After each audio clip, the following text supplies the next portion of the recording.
Yung mga lads, good morning, good morning. So dahil ngayon ay July 1, 2026.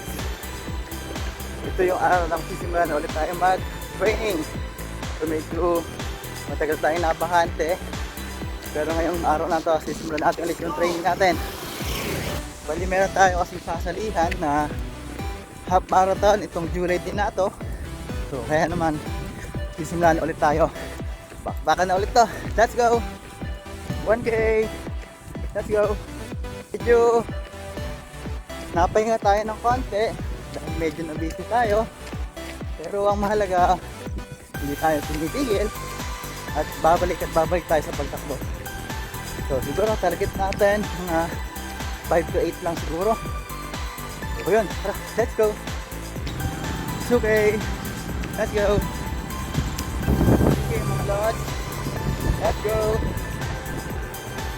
Itakbo natin 6:10. 4K. Tantsahin natin kung kaya natin mag-8. Subukan natin. Pero kung hindi naman, kahit hanggang 5 lang tayo. Kasi simula lang naman tayo. Kumbaga, parang wina-warm up lang ulit natin yung katawan natin. Dahil yun nga, sabi ko kanina, medyo napahinga tayo ng konti. Kaya warm up lang din muna tayo ngayon. So U-turn ulit tayo.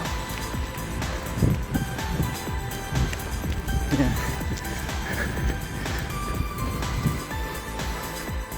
So 5K. Tapos na mga lods. Tapos na ating 5 kilometers run. So goods na siguro yun. Tulad ng sabi ko kanina, warm up lang muna tayo dahil medyo matagal tayo napahinga.